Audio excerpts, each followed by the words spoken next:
గురుర్దేవో మహేశ్వరః గురుః సాక్షాత్ పరం బ్రహ్మ తస్మై శ్రీ గురవే నమః.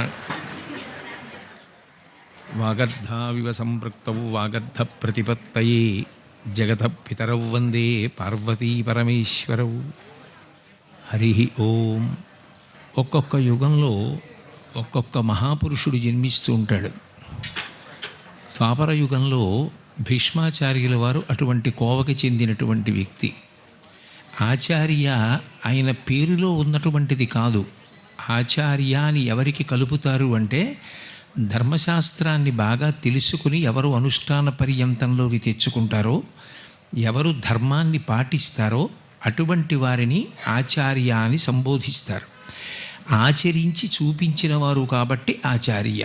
అందుకే భీష్మాచార్య, ద్రోణాచార్య, కృపాచార్య, శంకరాచార్య, ఆచార్య అన్నది బిరుదునామంగా వస్తుంది. అంతేకాని అది పుట్టుకతోనో బాలసారిలోనో పెట్టిన పేరు అని అనుకోకూడదు. వారు భీష్మాచార్యులు, ధర్మాన్ని ఆచరించి చూపించినటువంటి మహాపురుషుడు. స్వచ్ఛంద మరణం వరంగా ఉన్నటువంటి కారణం చేత ఆయన కోరుకున్నప్పుడు తప్ప మృత్యువు రాదు.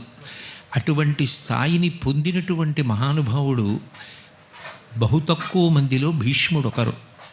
అటువంటి భీష్ముడు అంపశయ్య మీద పడుకుని ఉండగా ఆయన శరీరంలో ఉన్నటువంటి నిత్తురంతా భూమిలోకి ఇంకిపోయిన తరువాత విశేషమైనటువంటి క్లేశం శరీరానికి ఉండి తీరుతుంది. ఎంత భీష్ముడైనా శరీరానికి బాధ లేకుండా ఎలా ఉంటుంది?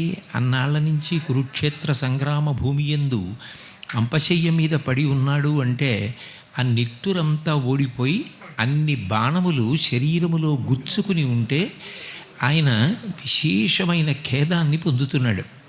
అటువంటి సమయంలో కృష్ణ పరమాత్మ ధర్మరాజుని తీసుకుని వచ్చి ధర్మరాజు గారికి కావలసినటువంటి సమస్తమైన ధర్మములను ఉపదేశం చెయ్యమని చెప్పాడు.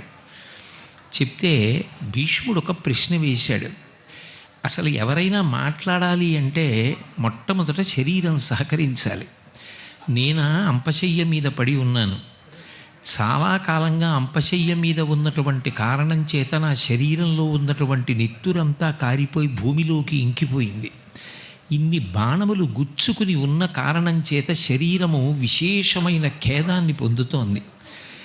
ప్రాణములు కడంటి ఉన్నాయి. కేవలము అవి నిర్గమించడానికి తగిన సమయం కోసం నేను ఎదురు చూస్తున్నాను.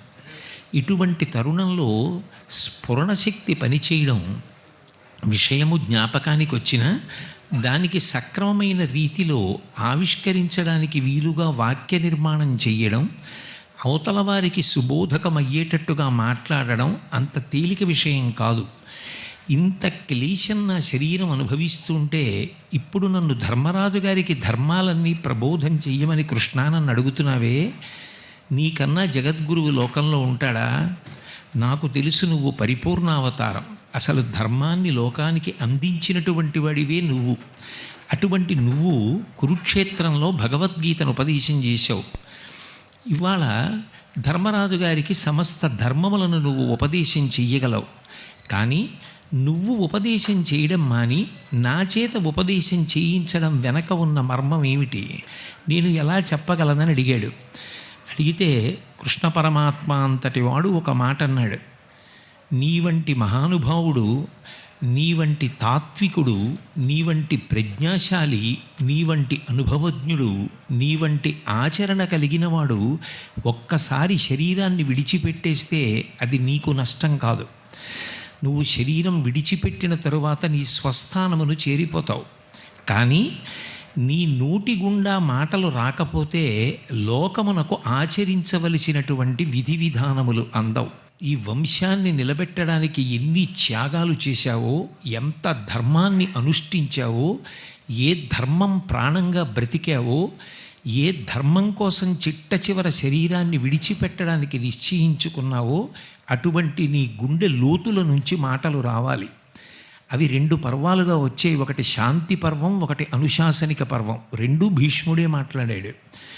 అనుశాసనిక పర్వంలో మాట్లాడినప్పుడు రాజ్యాన్ని పరిపాలించేటటువంటి ప్రభువు తన చేత పరిపాలింపబడుతున్నటువంటి పాలితులు ఏ విషయమునందు నిష్ట కలిగి ఉండాలో అలా నిష్ట కలిగి ఉండకపోతే వారిని ఏ స్థాయిలో శిక్షించి సమాజమును రక్షించవలసి ఉంటుందో ప్రభువు ముందు తెలుసుకుని ఉండాలి. కనుక అనుశాసనిక పర్వంగా ధర్మరాజు గారికి రాజు తెలుసుకోవలసిన విషయాలుగా, అనుషంగిక ప్రయోజనంగా ప్రజలందరూ తెలుసుకోవలసిన విషయాలుగా ఉపదేశం చేశాడు.